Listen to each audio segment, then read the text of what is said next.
ECSI fans, you want to revolutionize your sports investing habits? Allow me to tell you about WagerWire. WagerWire is an app that helps you become a superior bettor by allowing you to sync all your sports books and track all your bets in one place. See your current action, your betting history, and stats. You could also sign up for sports books and collect bonus offers. Follow them at WagerWire on X, as it's the best account on the platform. Head to App Store or Play Store now and search WagerWire and download the app.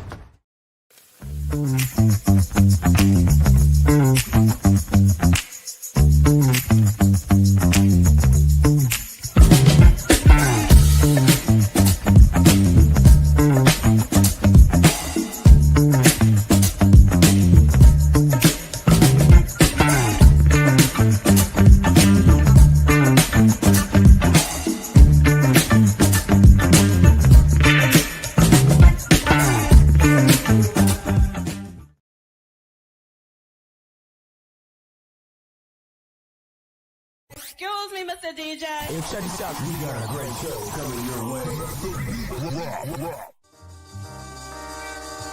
From the ECSI Sports Studios, the #1 sports information program in America, the Breakfast Bankroll, with your host, the sports broker, Jeff Dawson.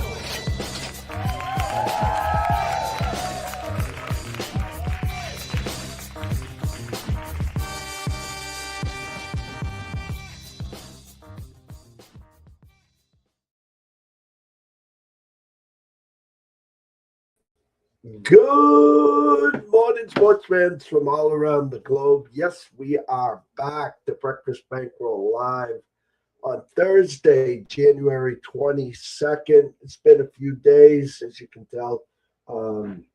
It wasn't the internet, which the internet and the weather will take full precedence and charge over the weekend. We'll get to that, of course. Health. I don't know, whatever you want to call it, since Saturday, a full arsenal of Dayquil, NyQuil, just trying to fight this thing. So I figured today we could muscle through a double shot. I'm going to bring Scotty Webb live from Tampa in till about 10:30-ish, talking NFL, maybe a quick recap of the championship game, of course. MLB, a lot has happened since we've been live since. And, of course, we have some championship games on Sunday. We'll be back on Friday. The weekend here, as I was telling Scotty backstage, Arctic cold Saturday, -10, -20 here, potentially on Cape Cod. And then Sunday morning, the fun begins, anywhere from 1 to 2 feet of snow, Sunday through Monday. We don't know yet. It's still a few days out, but Mother Nature will take stage for Cape Cod and the eastern seaboard. So buckle up, go get your milk, eggs, batteries, bread, whatever you guys do. So, but first and foremost, a shout out to our proud sponsors and partnerships. It's WagerWire. Head on over to Google Play, download the app. It is free. And of course, Atlanta Steaks and Seafood.com, steak, seafood, chops, appetizers, wine. Terry does it all. So head on over to AtlantaSteaksandSeafood.com. So without further ado, let's bring him in, Mr. Scotty Webb. What's up, champ? Hey, good to see you again. You know, I missed you. We're creatures of habit, especially the older we get. And with two dogs, the dogs are your alarm clock. My coffee, I set to make a pot of coffee early in the morning. I hear it go off. I can smell it. Then the dogs get restless. It's time to get them.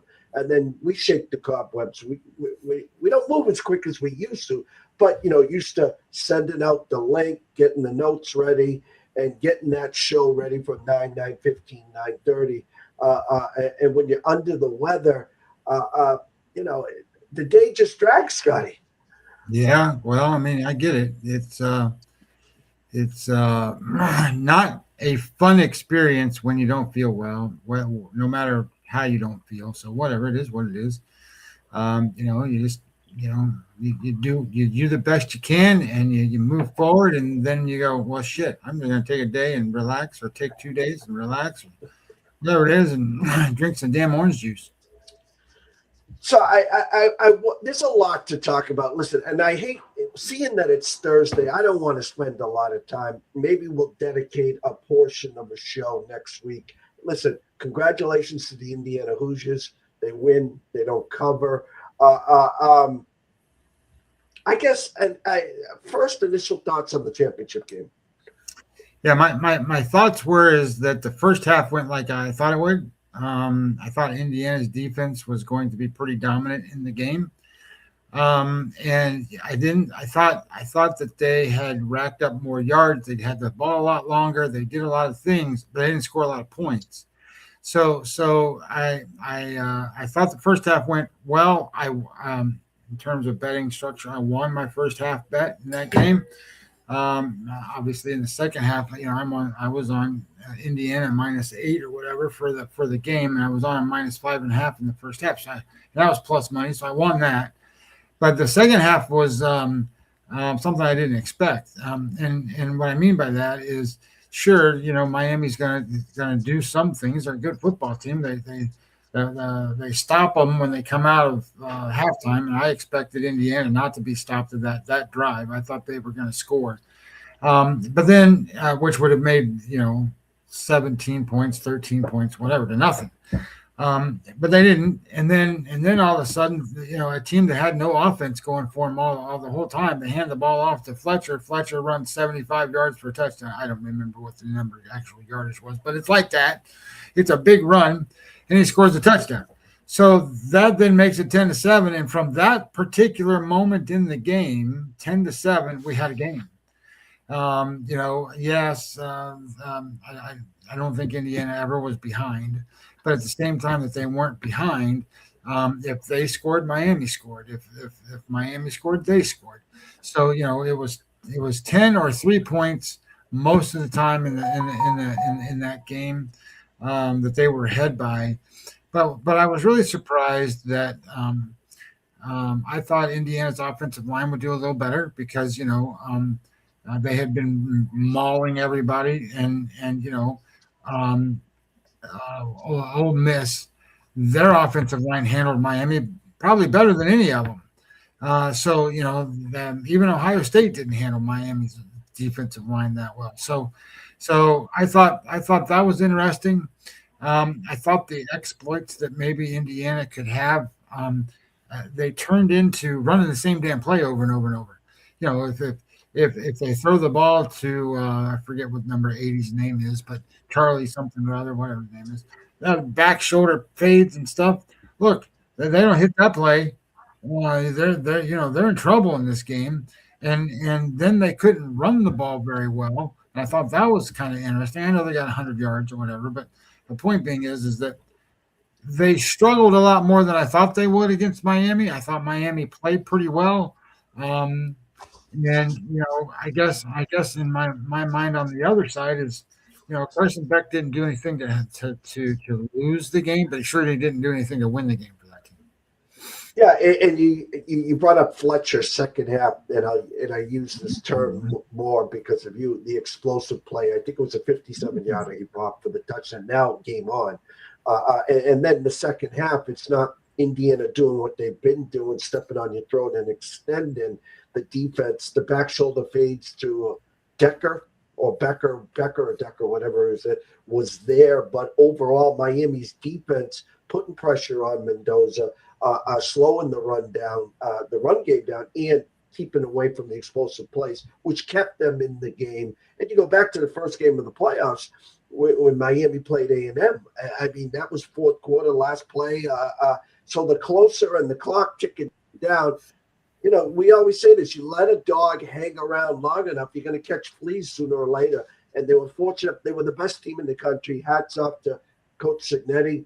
I think he made $12.5 million this year, and now he's going to be a top 3 paid coach for the next 3 years because of this.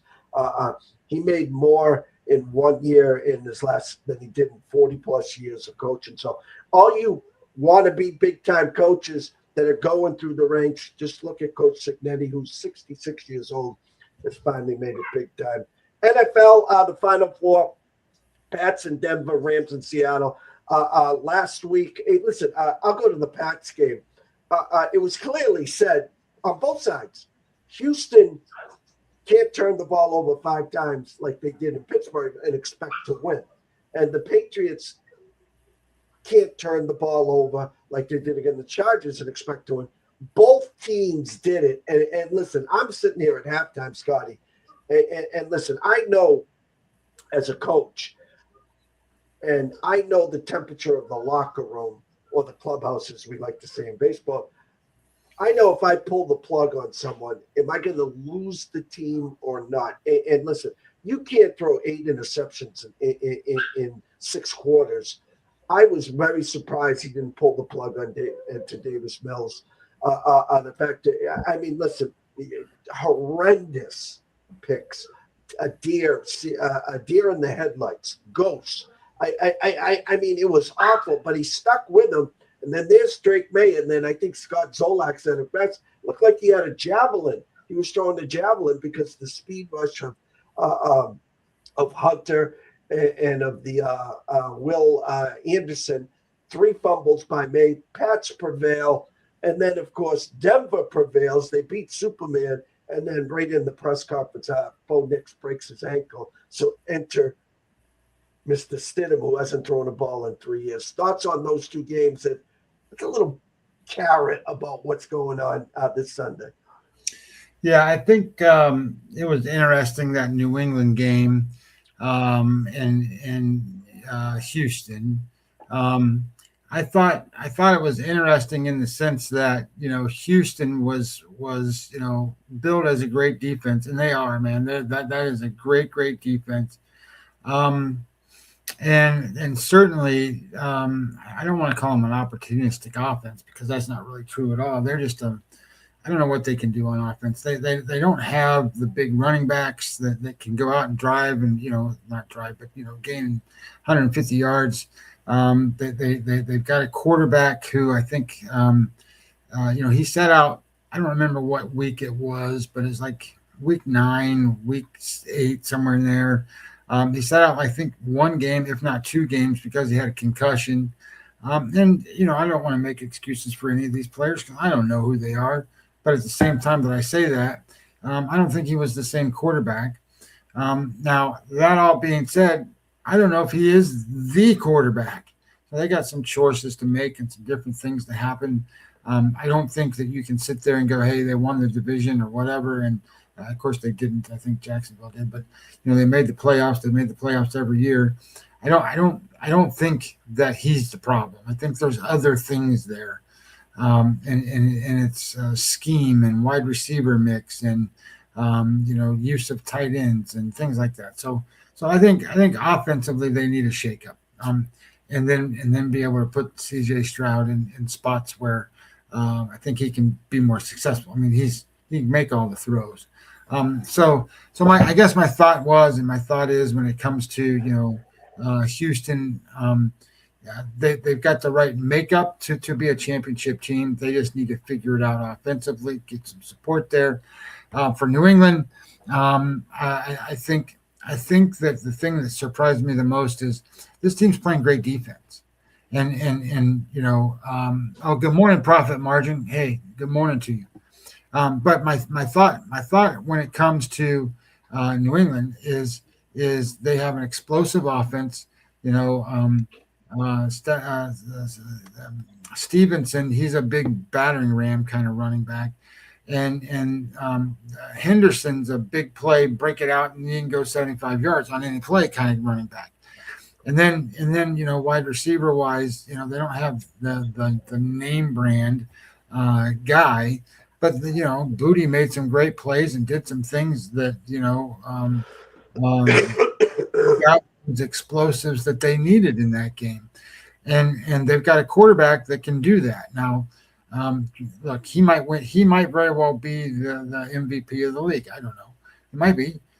He might be the MVP of the American League or AFC or whatever. I don't know how they do that, but anyway, point being is, he's up there, and he's done a lot of positive things.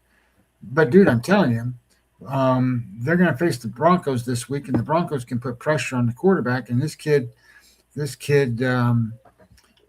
he's a fumble machine, man. Like bloop, bloop, bloop, fumble. So So we'll have to see how that kind of plays out. That may or may not, be a problem in this game. Look, anytime you turn the ball over, it's a problem. But he made all those fumbles, but they didn't turn it over. They landed on it.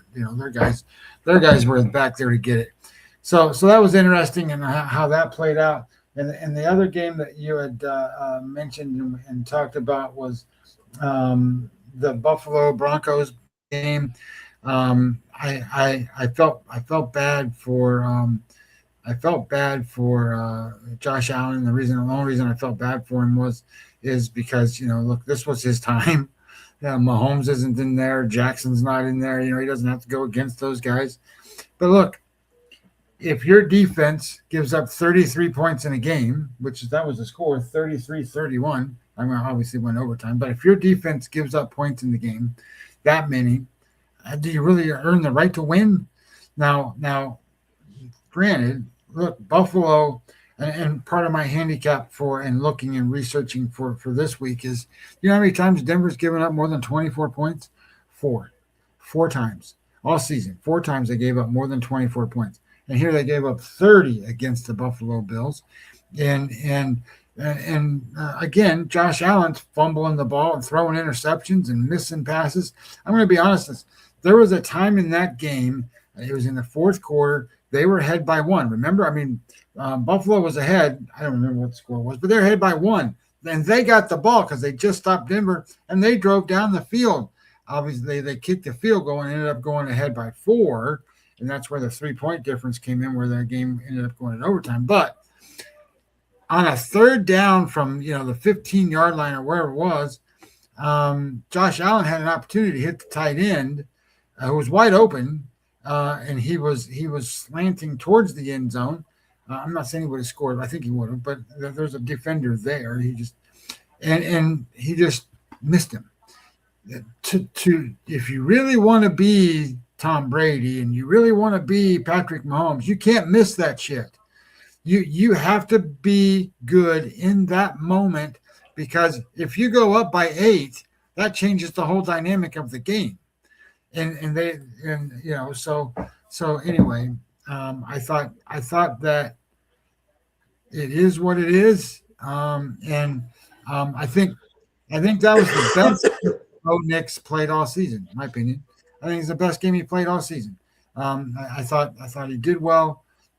So is it because of Buffalo's defense, or is it because I don't know what the reason was. He was really good. Now we have this Stidham's going to play thing. The way I'm viewing this and the way I look at it is, I don't think Sean Payton's worried about Stidham playing the quarterback position. I don't think he thinks that way at all. So why does he think that way? Well, Stidham's been in his offense for 3 years. He knows the offense. They're not going to change the playbook except a little bit, and they might even expand certain things for him. He's got a stronger arm than Bo Nix does. He's going to be able to throw the ball better than what Bo Nix can. Now, that said, why does Bo Nix start? Well, because Bo Nix has sack evasion, right? He doesn't get sacked that often. And in the preseason games and stuff that Stidham has played, he gets sacked a lot. He just gets sacked a lot. So he doesn't have that evasion of sacks kind of thing. But the other thing that Bo Nix has is they call running plays for him. Let him run around the end for whatever yards he can get, kind of like what they do with Lamar Jackson. And he's got that scramble stuff and I'll run around and throw the ball and make a hero play. So I don't think you're going to see any of that from Stidham. I think he is a pocket passer that's going to be in the game. And to be quite honest with you, my personal belief is this line movement of 4 or 5 points because Bo Nix isn't playing. I think that's just absolutely wrong. A, I think B, the defense for Denver, they're the number one. Number one or number two, depending on if you're talking about how you look at it from the Houston perspective. They're either number one or number two in the whole entire NFL on defense. And second, pressuring the quarterback and making all these plays and doing the different things that they can do. I think that this is getting overrun in a sense of, line opened at 40.5. It's up to 42.5. I don't know if it gets to 43, 45. I have no idea. But the reality becomes is you got New England playing extremely good defense, and you've got Denver who knows they have to play extremely good defense because they got a backup quarterback going to play.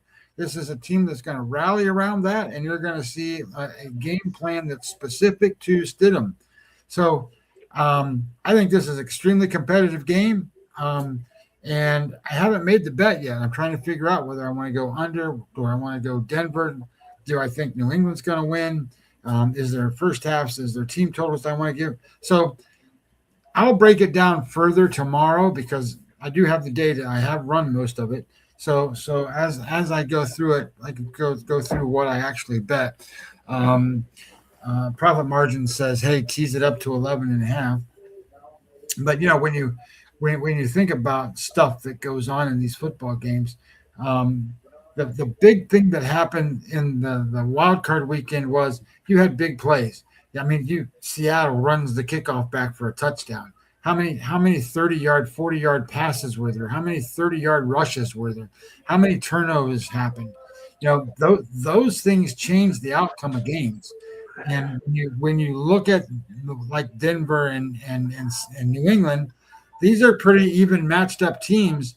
So where does some of this stuff come from? Where are you going to find scoring, and are they going to be able to methodologically drive down the field? I don't think so. I think they're going to be 3 and outs. I think there's going to be some problems. I think there's going to be field goals, punts. So I guess I'm leaning unders in these games, that game in particular. But all that being said, I haven't made any bets. I'm still pushing back on AI here, trying to decide, how far things really should go and where they should be, and giving it all kinds of different things to think about. So anyway, those are my thoughts on what you asked me there. A couple notes. Patriots have never won in Mile High in the playoffs in their history. That goes back to the Brady versus Peyton days. Number 2, ECSI VIPs. We have the board covered when we got the brackets. We sent out exactas. We sent out AFC, NFC champs. We sent out early Super Bowl odds. So we have it covered. We have Seattle. We have the Rams. We have the Pats. We have Denver. Because of the injury to Bo, the one number that is so far off, you can use to cover yourself in the Super Bowl if Denver wins. You can get Denver right now plus 1,300 to win the Super Bowl. Okay? I'm not saying they're going to win the Super Bowl. I'm not saying Stidham becomes John Elway. I'm not saying this is the Orange Crush with Rick Upchurch and Craig Morton and those guys. My point is that number is so far off. The actual number, once Stidham was announced, went 5.5, 6 in a blink. And now it's steadily going down to 5, 4.5. Right? It's at 4.5 across the boards right now with the 42. Someone gets to 23/24, they win that game.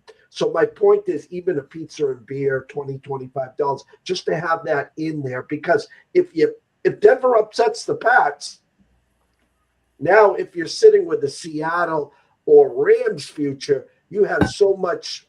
I mean, Seattle right now is plus 145 to win it all, and the Rams are plus 230 or something. I've already seen advanced numbers. Seattle and the Rams are both minus 3.5 versus the Pats in the Super Bowl.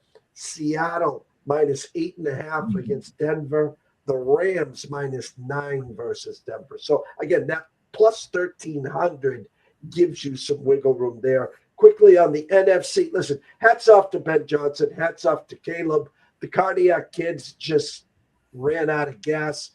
That fourth down play from the 15, and then he runs back 25 yards, and I swear to God, he goes like this and goes like this.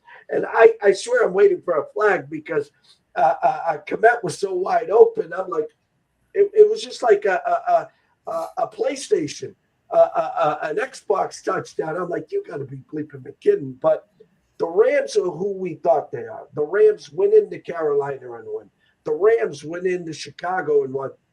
And the funny thing, the true number was 1.5. Okay, and it's gone to 2 now, 2.5. Seattle, listen, hats off to the Niners. They upset Philly. I thought this was just an absolute beating waiting to happen. run the kickback 7-0. Thanks for playing. It was that game. Now, Seattle to get to that level, Scotty, again against the Rams, part 3, I don't think so. The over-under right now in that game is 47. The initial thoughts is 24-23. As good as Seattle looked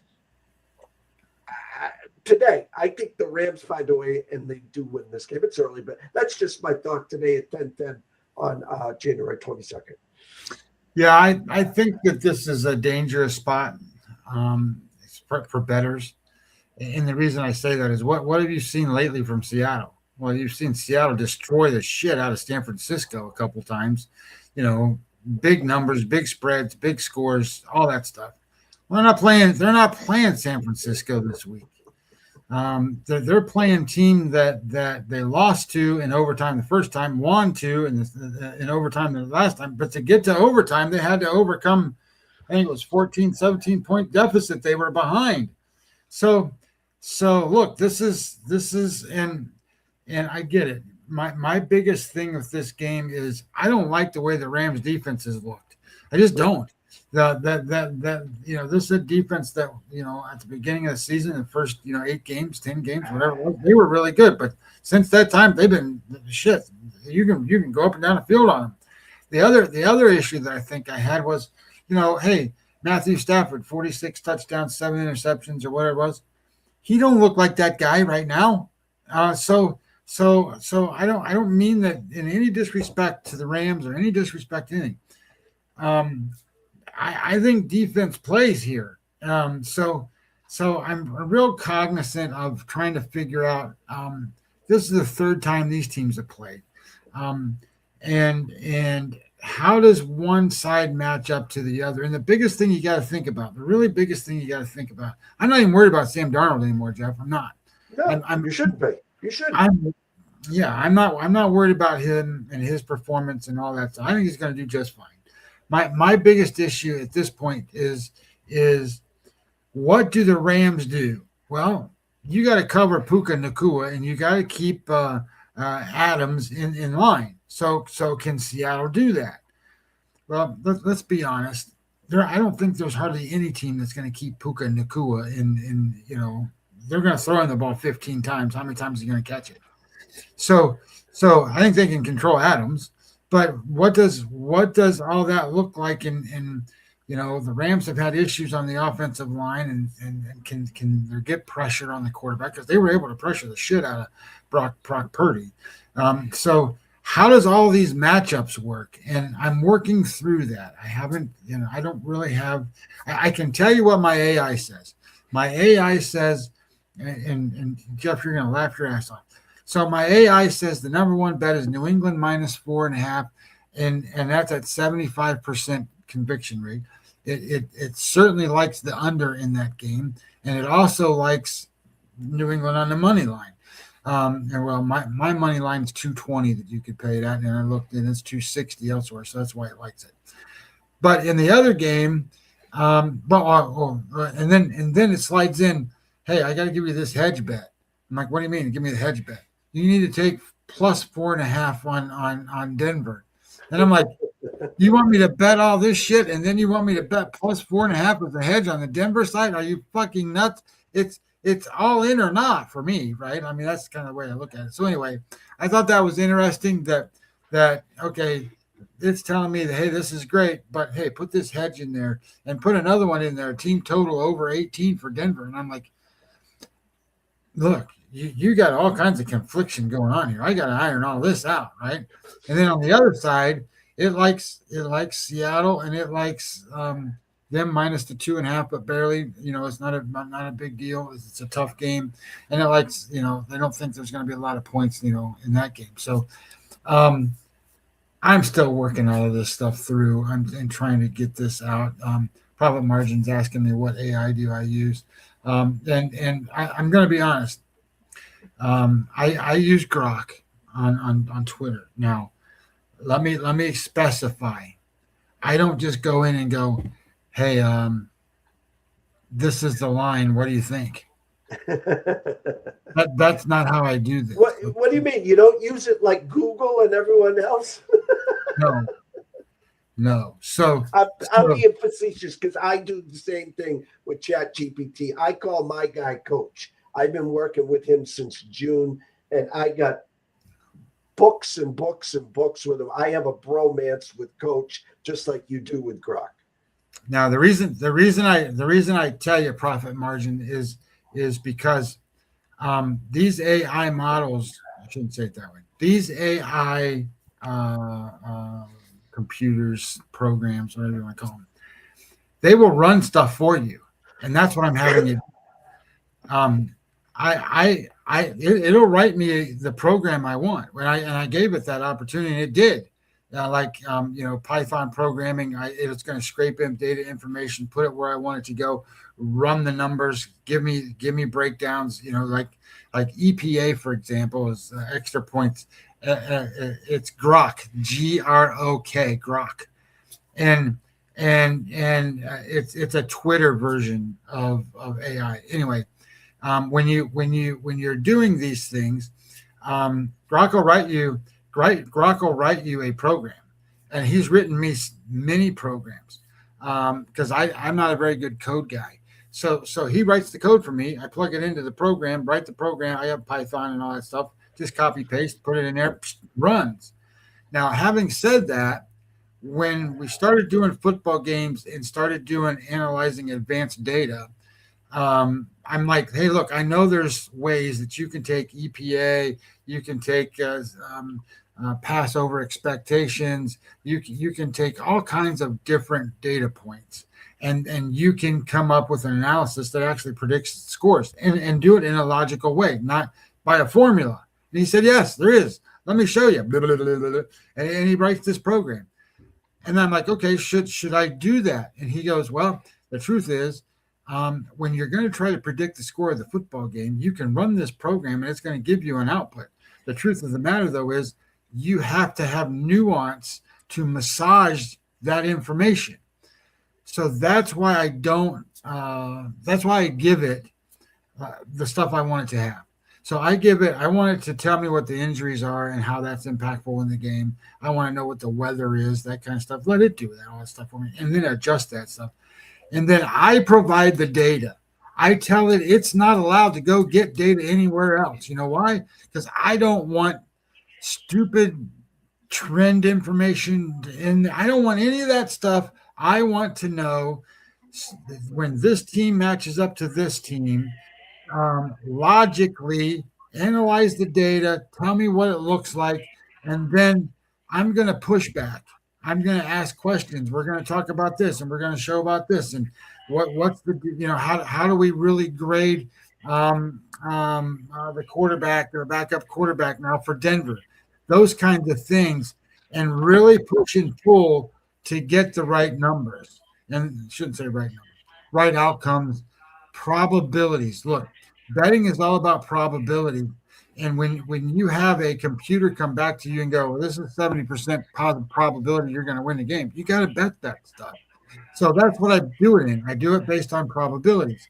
So as it all kind of comes and pushes and shoves and how it goes, I don't want to tell you it's a super long process, but you have to ask the right questions. You have to ask the questions you want to give it. And if you want a good outcome, you got to give it good data. Because if you just go in there and go, tell me the outcome of what's like you see the stuff on Twitter all the time. Well, it said this. Blah, blah, blah. Okay, well, you didn't ask it stuff that like these things are so important and valuable that if you give it the right stuff, it's going to give you the right data. Like these guys are giving out, okay, I want to know who the next Super Bowl champion is for the next 60 years. What? So it'll go predict stuff, but and it'll have some algorithm it ran that'll throw these teams in there. But whatever, it is what it is. I'll end with this part of it. Profit margin. Again, I've started using ChatGPT since say June of 2025, and I got books and books and books and books of from work to life to projects to games. And I'm not like Scotty. I read the market. So I'm starting to put some stuff together. Let's say for golf one and done. I'm in the largest one and done tournament in the world with Rick Gaiman. I'm also in the Mayo Cup. I'm going to work some stuff together for the Westgate Super Contest next year in football. Scotty's using it more hands-on day to day. So you just can't just go download Grok or even pay the extra money for infinity images. You got to build it up. And that's, I think, what he's trying to say and what I'm trying to say. 2 final points on Seattle and the Rams, Scotty.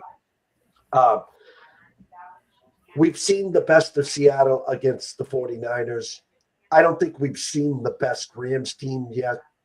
The defense is scaring me right now. But what scares me the most about the Rams is the special teams. And if you get a punt return for a touchdown on Sunday, you get one of those explosive plays, a kickoff return, a block punt, something that can flip the switch, that scares me. And I don't think this is being brought up enough. Charbonnet is gone for the rest of the year now. So it's a one-headed monster. And the way the year of the Patriots, I can see this now. Patriots beat the Broncos 23-22, and Seattle beats the Rams 21-20.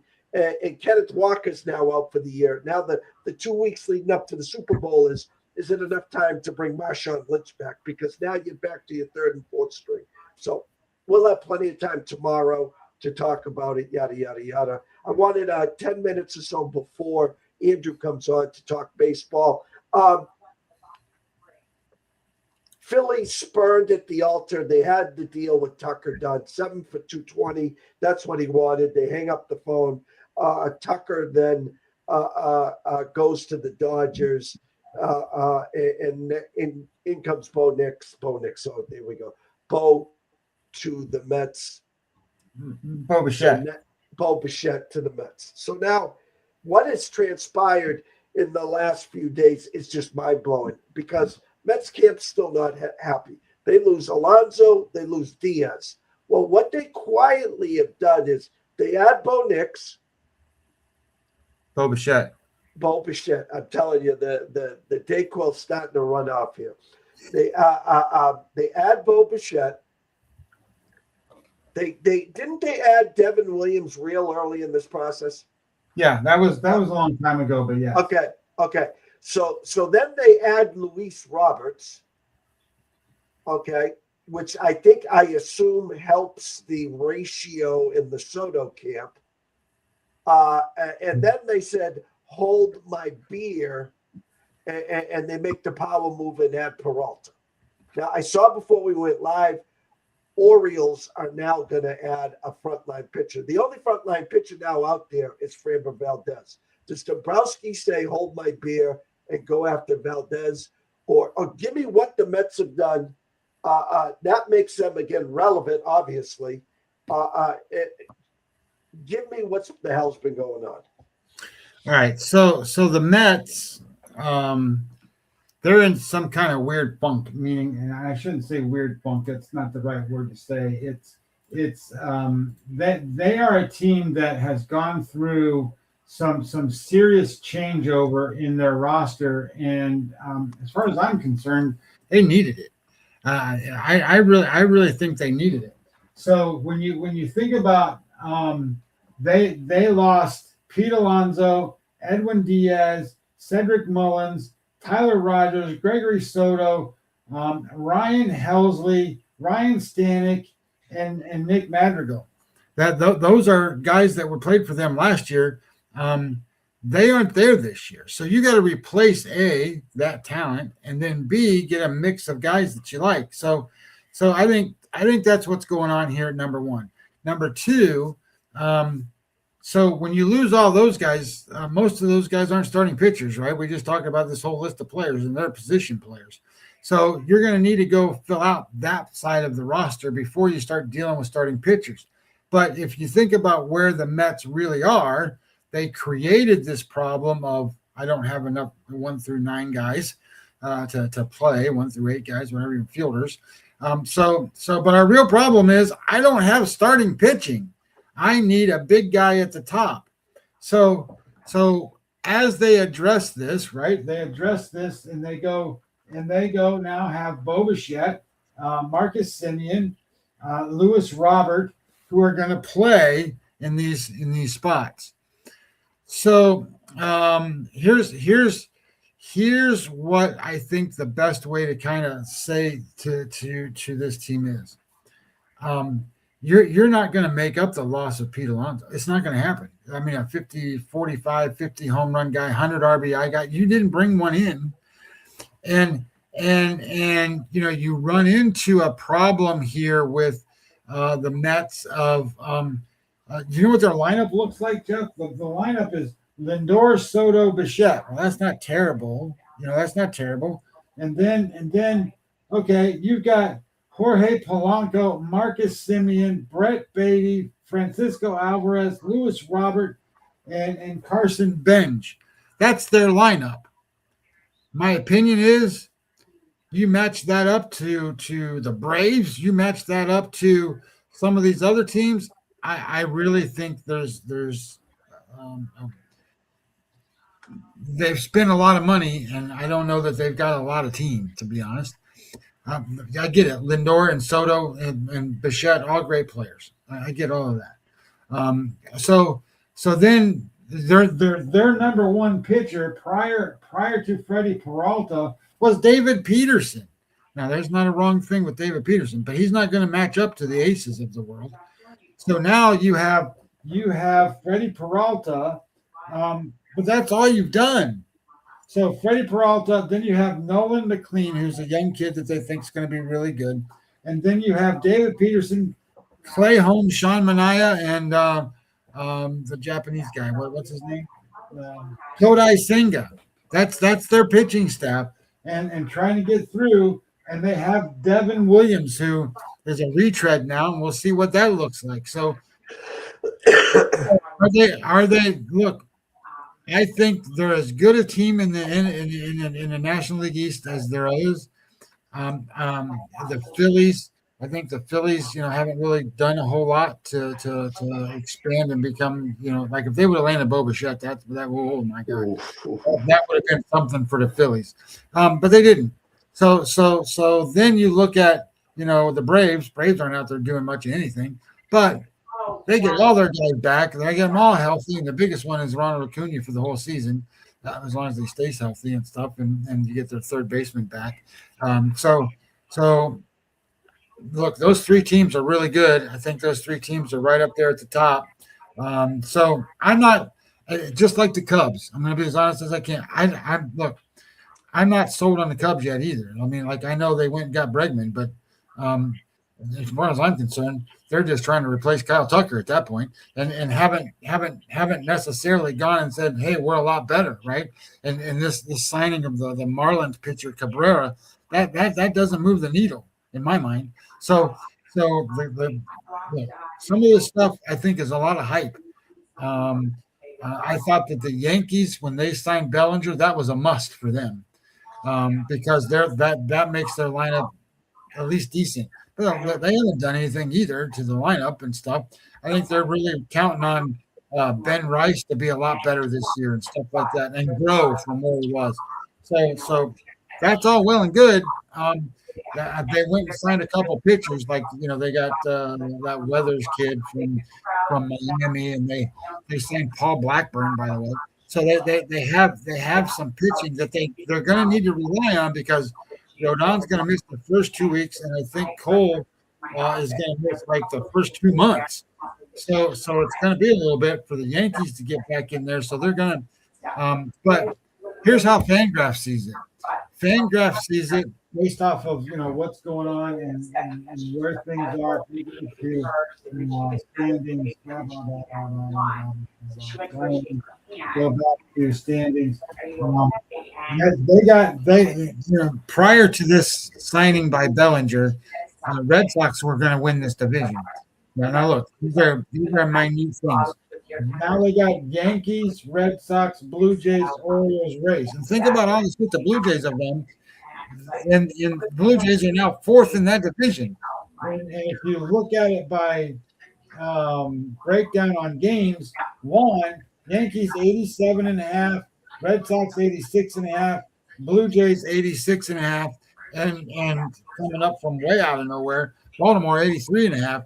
So that's a really, really competitive thing. And on the other side, Mets 88.9, Braves 89.5, Phillies 85.6. In terms of where so I'm waiting on Pacoda to download. Once Pacoda downloads, I can share all my stuff with you on where we're at stuff. So I guess that's where I'm at with some of this stuff. I do think Randall Valdez is going to be someone that is a big help to like the Orioles or somebody like that. They need a frontline guy just like the Mets did. Well, you got to remember that there are, in terms of starting pitchers, there are Framber Valdez, Zach Gallen, Chris Bassett still available. Those three guys are going to make a difference. So I like those three pitchers that will help a team. Red Sox lose Bregman, pivot, get Suarez, and that was quote unquote part of their plan. Wink, wink. It is what it is. I actually like Suarez over Bregman. That's for another show. Yeah, but they haven't signed him yet. Who? Suarez. Yeah, they had their presser yesterday. He had trouble getting through customs. Oh, you mean pitcher? Yeah, no. Yes. Eugenio Suarez at third base. No. I'm going to get to him in a second. So Philly, Dombrowski never loses a deal, by the way. And I feel bad for the rest of the league because he's got to still be pissing in everyone's Cheerios because he had a deal. Bo, what do you want? 7 for $220. All right, have a great night. We'll catch up tomorrow.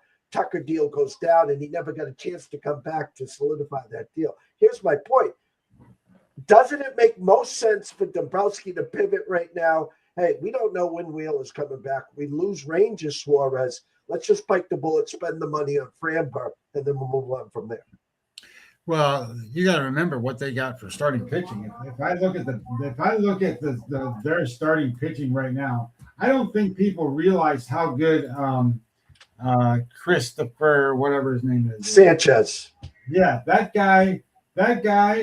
And I'll just say it this way: he is a top 10 pitcher in all of baseball.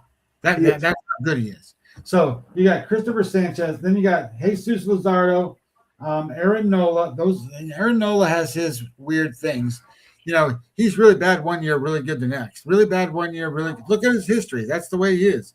And then you got Zach Wheeler and Andrew Painter. Now, people don't know who Andrew Painter is, but Andrew Painter is a guy that is kind of he's kind of like I don't want to say this the right way. He's kind of like hype like Skeens was. Now he's not that good, so don't get that right. But it's one of those spots where you think about, can Andrew Painter fill roles? Well, hell, he's going to be a hell of a lot better than T1 Walker. So you know, you sit there and you do some stuff, right? So I think when you start to think about the Phillies and pitching, and where are they and what do they do? Look, remember, this is a team that's trying to get rid of Castellanos. They don't want that guy. They signed Adolis Garcia. So they're doing a little bit of stuff to move some things around. I don't know if it's any different to have Adolis Garcia or Castellanos, whatever. I mean, you know, they're the same kind of player. So it's interesting to see. But if you match them all up, I think the Phillies are exactly where they should be in terms of preseason rankings and stuff. I don't think they're quite as good as the other two teams in their same division, and primarily because, look, Wheeler's one of the best pitchers in all of baseball, and you match him with Sanchez, you got two of the best pitchers, like two of the top 10 pitchers in all of baseball in Philadelphia. So hard to beat that. But Wheeler's not going to be back. You know, he's going to be like Cole. He's going to be back, you know, miss a month, miss 2 months, and then he goes. So, you know, it's interesting. You and I will be back around 9:30 tomorrow. Hey, can I make one more comment? Sure. Is it okay? Go ahead. If you guys aren't following the WBC, this is going to be a great channel for you. And here's what I do, right? So the WBC is the World Baseball Classic. It's going to happen this year. It only happens once every 3 years or 4 years. I don't remember. I was at the last ones because they do them down here in Miami. It's the greatest thing in the world. Anyway, those are meaningful games, and it's a blast. If you don't think the talent is great, let me share this because I put this stuff together, and you know the best team, the best team in the Major League Baseball are the Dodgers.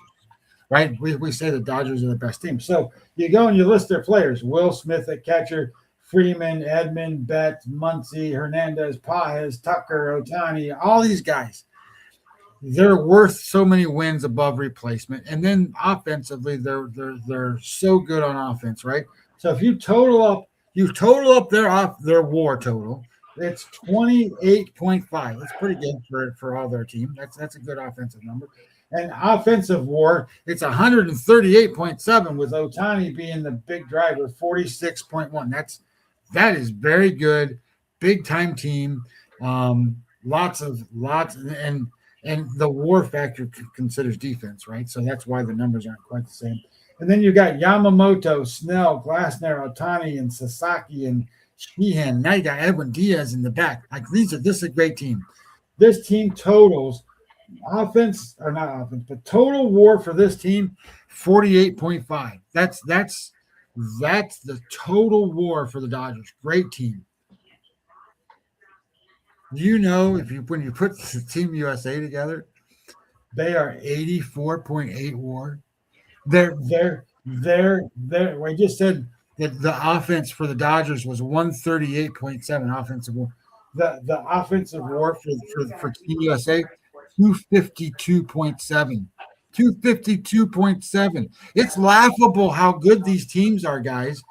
The WBC is putting the best players on these teams. Here's their roster. Cal Rowley's the catcher. Bryce Harper is playing first base. Gunnar Henderson plays second. Bobby Witt plays shortstop. Bregman's at third base. Corbin Carroll plays left field. Byron Buxton in center field. Aaron Judge plays right field. Schwarber plays DH. Their bench has Pete Crow Armstrong. He can't even make the roster or the starting guys. Pete Crow, our star, Bryce Turang, Ernie Clement, and Will Smith. He's going to bounce back around a little bit. And then the starting pitchers, we just said what the starting pitchers for the Dodgers were. Every single matchup, they would be the underdog just because of the pitchers. You've got Struble, Logan Webb, Joe Ryan, Michael Boyd, McLean. You got guys, start getting excited for the best quality baseball you will ever find. That's what it is. It is the best. Sorry, I just wanted to make sure I got that. No problem. Scotty and I will be back at 9:30 at the latest tomorrow. Scotty, I'll break down a lot of that stuff. Like he wants to know about how do you handicap backup quarterbacks and stuff. I'll go through that a little bit tomorrow. All right, Scotty. See you soon. All right, man. Have a good one. Yep. Commercial break and Andrew McInnis. Stay tuned. ECSI fans, you want to revolutionize your sports investing habits? Allow me to tell you about WagerWire. WagerWire is an app that helps you become a superior bettor by allowing you to sync all your sports books and track all your bets in one place. See your current action, your betting history, and stats. You could also sign up for sports books and collect bonus offers. Follow them at WagerWire on X, as it's the best account on the platform. Head to App Store or Play Store now and search WagerWire and download the app. Let's bring him in. Andrew McInnis. What's up, Andrew? Jeff? Good to see you. I missed you.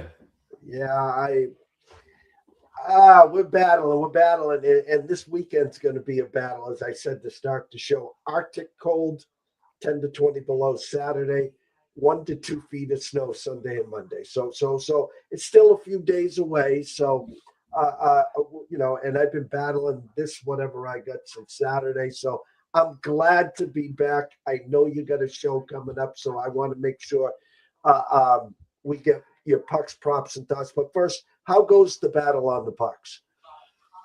Well, we don't want to rant too much, but you know what happened to me last night after the chat that we had together over text. You can't make it up.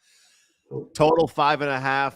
I've been doing a lot of team totals. We cashed a big play team total last week with Carolina. That was nice. But I said they're playing the Philadelphia Flyers. No chance I'm going to need even 4 goals to win this game. If they win, we don't need to worry about the team total. We'll take the regulation. And you know what happens. 5-4 in overtime. It was a pretty tough pill to swallow. And, the toughest pill to swallow is that there's definitely characters out there that would have released the -170, and then I could have been on a 7-0 run today. So the bright side is, Jeff, I'm on a 6-1 run, and 6-1 for me has been good right now because it's been pretty much 1 play, 2 plays a day. So we're turning the page. We're back in action with actually a big play going tonight. I have a feeling that you'd be able to figure out what that play was because it's up our alley. Probably. But I'm looking forward to it. And you know what? The Olympic coverage is there, and I haven't got a chance to have some of our Andrew and Jeff chats pre-show. So I'll tell you this great news right now. I'm going to be doing post-game and pre-game Olympic men's hockey coverage with the Hockey News for the 2-week period. So very excited about that.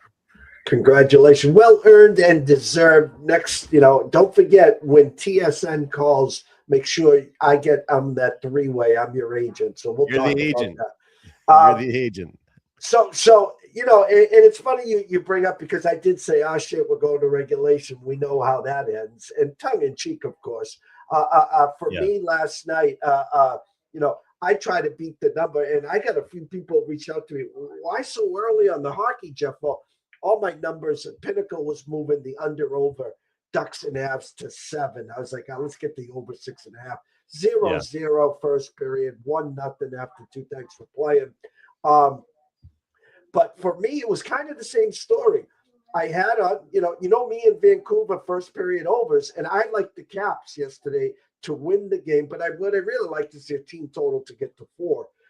And I scratch off over 1.5 first period. Caps in Vancouver. Washington scores 2 goals early. I take a double shot of NyQuil, and I'm like, I'm good. I wake up at 2 in the morning and said, let me check the score. And I'm like, you got to be kidding me.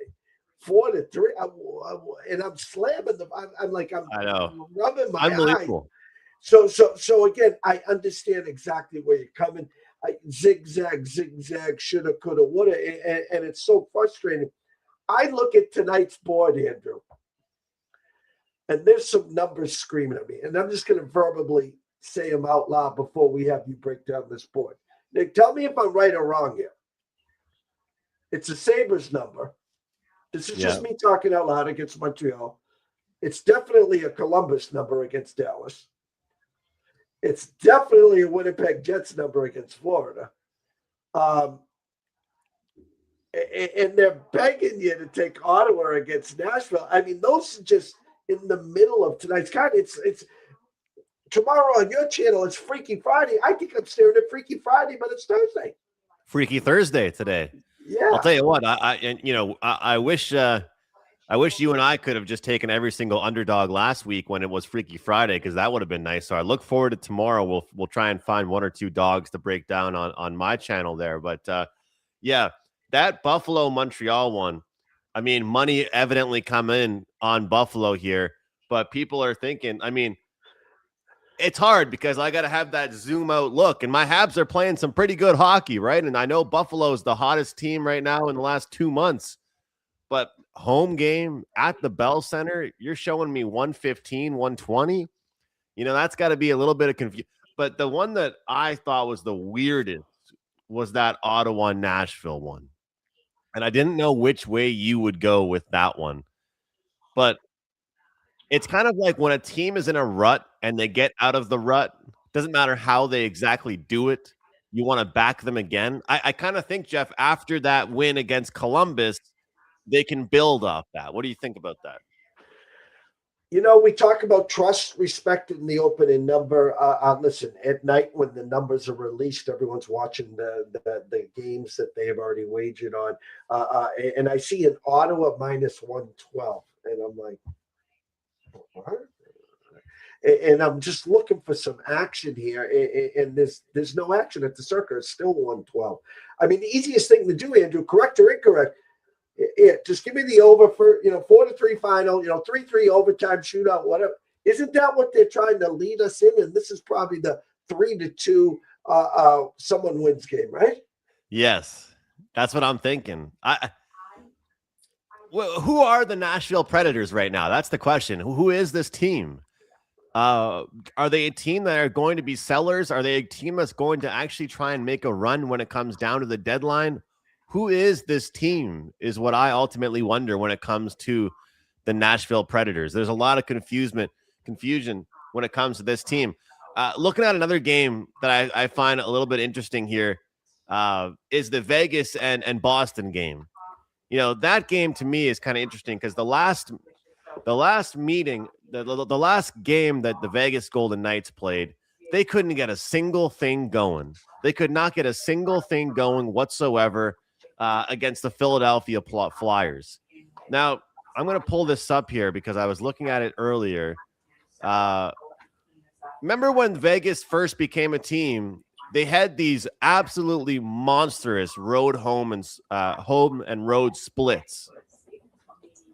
Well, now if you look at the goal differential for them at home, Jeff, it's +10. On the road, it's +8. So there hasn't really been as much of a difference. But one thing that has actually been a difference for them has been there's been more overs for them at home. They've been involved in more defensive games on the road for whatever that reason being. I look at this game, and as much as I was interested in actually fading the Bruins, this is a team total under spot for me, where I think I'm going to go Bruins team total under the 2.5. This is a Vegas team that's going to be a little frustrated coming into this one. I'm looking for some regression from this Boston Bruins team. Look, Morgan Geekie hadn't scored for how many games? Then he finally gets back on track a little bit here. But this Boston team, a lot of signs point to, their numbers kind of being banked on strong shooting percentages and not carrying possession very much, but taking advantage of power play opportunities. I think Vegas is the right side in that one. I want to ask you, because you're more on top of this. We know what Florida does before the playoff run. We know what Vegas does. They kind of skew the rules a little. Wink, wink. You're going on the injured reserve, though. But all the talks locally that the Bruins, it was their guy. They had a chance. Was it Rasmussen? From Rasmus Anderson. Yeah. Yes, from Calgary, and the only deal breaker was they just wanted to talk to him so they could get the extension. We're not going to forfeit the potential first-round pick from Toronto if we can't get an extension here. And there was a big buzz here, Andrew, as I'm on the day called NyQuil bed, and I was like, I want to talk to Andrew about this. And then, of course, lights shut off, and here comes Vegas in the back door, not so fast. Thoughts on that move? Well, I'll say that it's very interesting that they didn't get that contract signed yet. And like you just mentioned, there's no contract signed. So at the moment, they have paid a decent amount for a rental player. Okay. And I'll remind people that when Noah Hannafin, he also came from the Calgary Flames. So it's kind of funny. There's now two great defensemen on the Vegas Golden Knights that were former Calgary Flame players. But when he came over to the Vegas Golden Knights, he didn't have a contract signed for 30 days. I don't know what it was. I don't know if they were just being patient or whatever it was. But, there's been one first-round draft pick, one, since the Vegas Golden Knights became a team. Isn't that something? They have kept one single first-round pick since they became a team. And one of their first, who their first-round draft pick was in their first ever year of existing?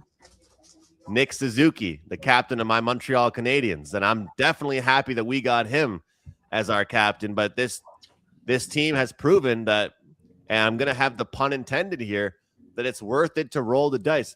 They have single-handedly changed the game.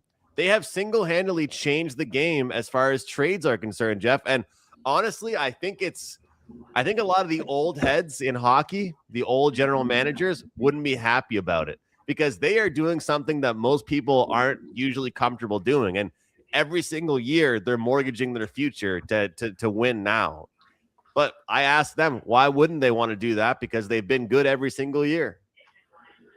It's mind blowing. And as the Olympics are coming, we're going to do a lot more talk on the Olympics, the break for the NHL, who's its best on. Want to be able to dive into some futures with you as well. Maybe create maybe an afternoon show or something where we got more time and not up against it to give some people some teams maybe to add to the portfolio. You got a couple minutes here. Pucks, props, and dots. The stage is yours, Andrew. It's hopefully going to be a great day on the ice today. As I mentioned, I do like that Vegas Golden Knights side on the road. But more importantly, we're going to go back to our roots. We're going to go back to what I should have done yesterday. And as you reminded me, we're going to take the team total and we're going to try and, protect that bankroll by taking a plus money. The plus 115 is a number that I like. I just think that we think of this Vegas Golden Knights team as an explosive offensive team, but I do think they withstand the offense of the Bruins. Plus 115, under 2.5 goals for them in that one. When you look at the Sabres and Montreal Canadiens, they're starting to play some of these teams a lot more. 5-3 was the score of the last one, and that was just last week. So it is a little bit of a weird number here, but it is that rapid revenge spot. It's weird to say this. I semi-lean towards the under in that game. A lot of times when teams play each other twice in a short period of time, we can see the same team win twice, but I kind of look towards two different types of totals. One game goes over, one game goes under. And I think that if it's at home, it can benefit the Montreal Canadiens getting the last change. This is a Habs team that's been pretty good at home, Jeff. And I'll tell people that getting Philip Deneau from LA has helped them in the faceoff circle big time. He's a career 60% right now with the Montreal Canadiens in the faceoff dot, which has been huge. So I lean towards the under in that one. It's tough to take unders. Dallas and Columbus. We saw Columbus coming off a lower scoring game against Ottawa. But look, Rick Bowness comes into that team. I respect what he brings to the locker room, but I think Dallas has found their offense. They put up 6 goals in their last game. This offense is back. We're going to take the over 6.5, Columbus and Dallas. Pittsburgh and Edmonton, I'll tell you what, this is going to be a tough spot for Pittsburgh. I think this is one of those -0.5 goal first periods. If anybody's interested in that one, that's probably the play to look towards. And I'll tell you, if there's one thing to look towards for player props, Nick Suzuki plays extremely well. We were just talking about him against the Buffalo Sabres. And Tage Thompson plays extremely well against the Montreal Canadiens. 2 players there. And Chicago Blackhawks versus the Carolina Hurricanes. If we're looking at shots on goal props, there's only 2 that are worth mentioning. Svechnikov over 2.5 shots on goal, -115. And I don't care about the -140. Connor Bedard over 2.5 shots on goal. It's worth a bet for me. Scroll has been going the whole time. Everyone knows, obviously, to go find you at McInnis Picks on X and, of course, at Wager Talk. You're at Behind the Paywall, WT.buzz/A&M. What do you have for them? Look, we got a big play going today. It's a team total play. Looking forward to it. 6-1 run. We're off a loss yesterday. We had the regulation with Utah. They did win that one in overtime. So, hey, the way I look at it, Jeff, we're still seeing the board pretty well despite that loss last night. We'll move into today and try and make it a 7-1 run, guys. Don't miss that best bet, big play at Wager Talk. And if you're interested, send me a message at McInnis Picks, and you guys can try and get a special offer from me. I'll send you the right way. We'll get you a good deal. Myself and Andrew will be on his channel tomorrow around 10:30 Eastern, 11:30 his time. Go follow him in exactly 7 minutes.